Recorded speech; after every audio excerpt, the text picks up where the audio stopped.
this is exactly what Steve Cohen envisioned.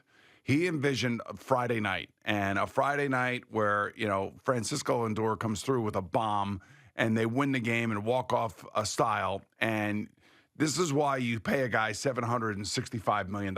Even though it wasn't Soto, it was Lindor, but this is why you charge up the troops, if you will.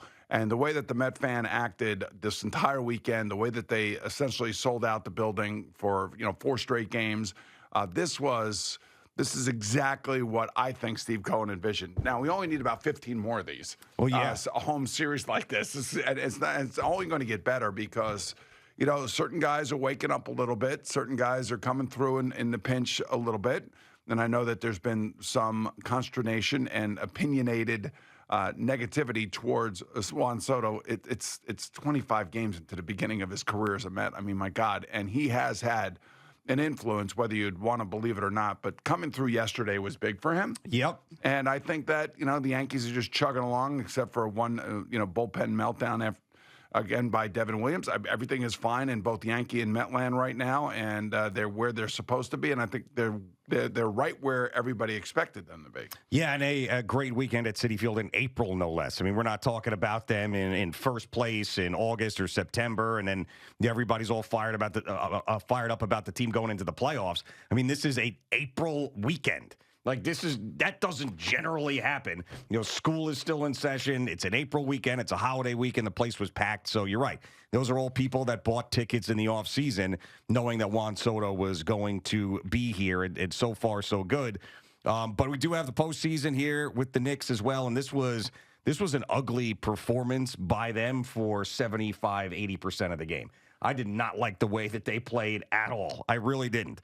They were giving up too many three-pointers. Their defense wasn't where I wanted it to be. It took a long time for Karl-Anthony Towns to get going, and then bang, they ran him right out of the building. So I felt great after the game. I felt tremendous. But during that game, I was like, you got to be kidding me. Especially when Jaylen Brunson went down. Yeah, and you're thinking, oh, my God, here we go again. He's going to be hurt again. And he was kind of limping around.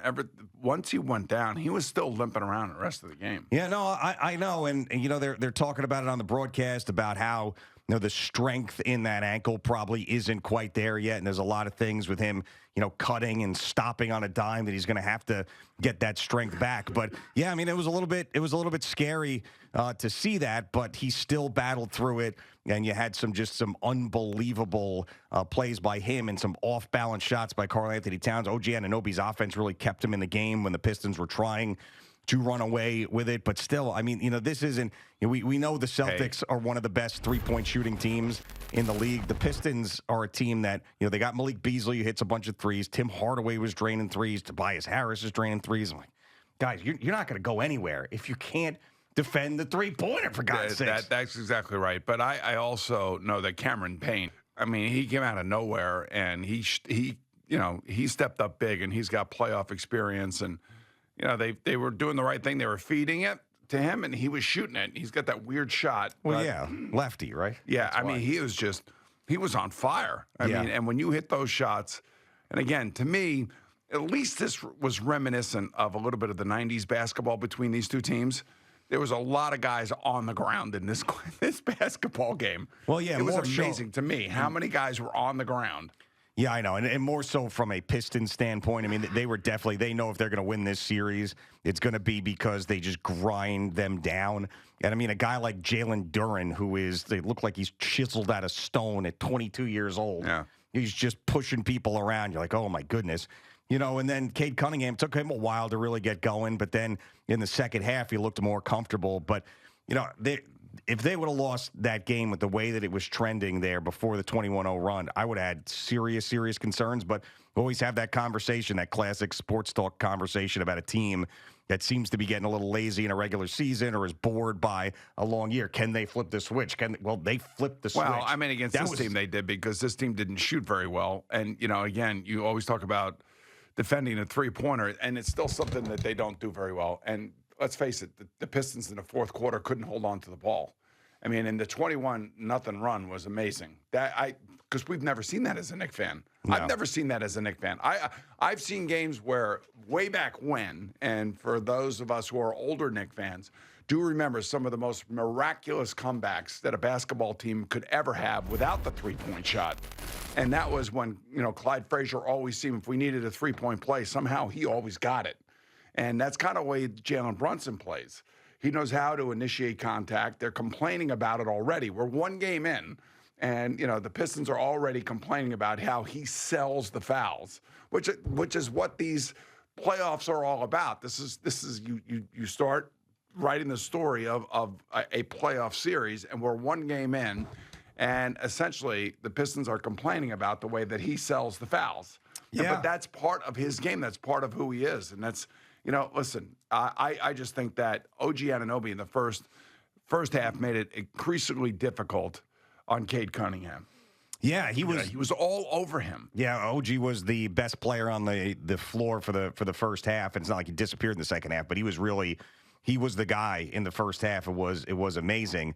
But yeah, remember last year with Rick Carlisle in the Pacers series? Like, there is this thing that these other coaches have where they think that the NBA is going to give the Knicks the benefit of the doubt because it's New York and they want to be able to get the TV ratings. And, I know that the NBA would rather have the Knicks move on in a Knicks-Celtics series than the Pistons move on, but I don't think that the officials are calling it that way.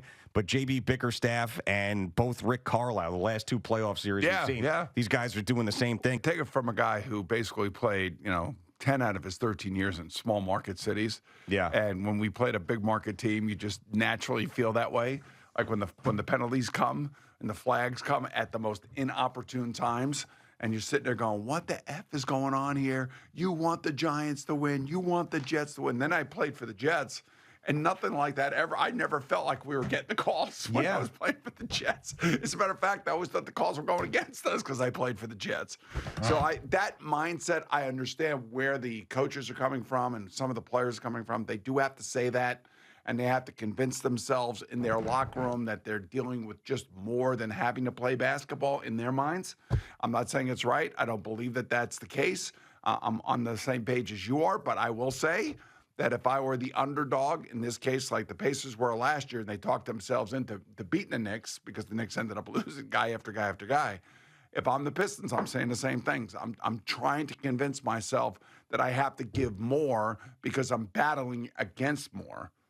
And it's just a mindset that I think the underdog has. And I would say, Detroit's not really a small basketball market. It's a big basketball market. Of course, yeah. I mean, they got a great fan base. They've won championships before. They're going to be fired up for Game 3, even if they're down 2-0, even more fired up if they find a way to win tonight. But, I mean, the thing that I'm concerned about, though, is, if the Knicks continue to win against this team, there's going to be more agitation. There's going to be more stuff, and there's going to be elbows flying. There's going to be elbows flying. There's going to be stuff to the back of the head. Injuries and suspensions and stuff like that. Got to be careful. Yeah, because that's exactly what, like I remember. There's so many examples in hockey where, and you've talked about this many times with the Rangers, like you can't let this team coach you into doing this or doing that. Like you see that all the time, like the agitators coming out, and all of a sudden you're getting a penalty for this or that. This is a totally different sport, but the Pistons play basketball like hockey.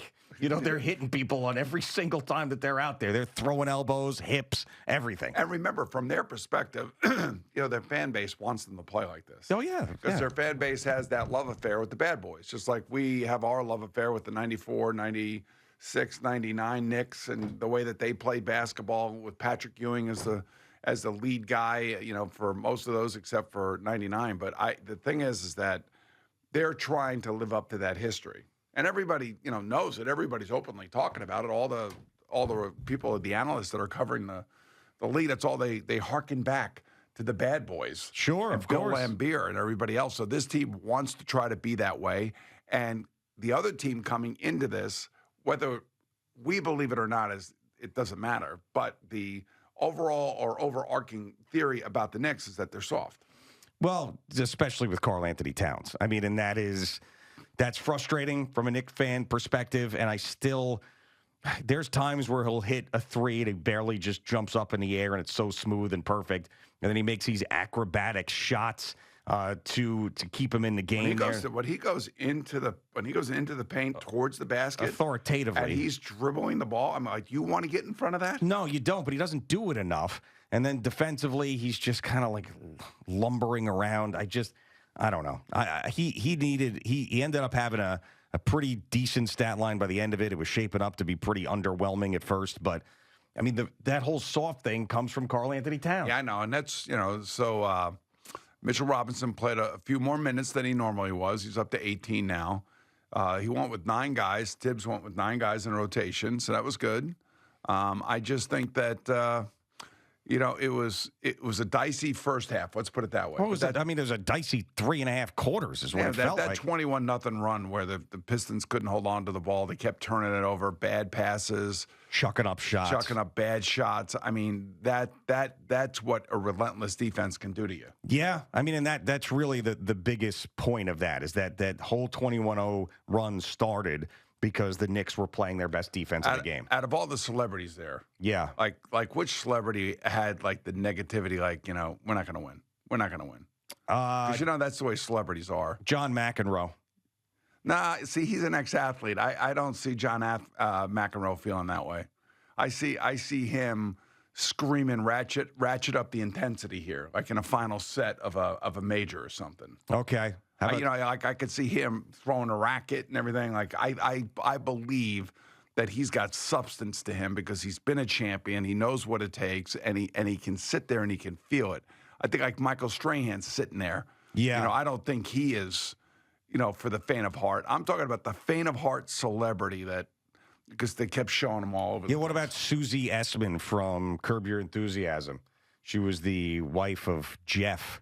The character Jeff, and she would always fight with Larry, and she's always there.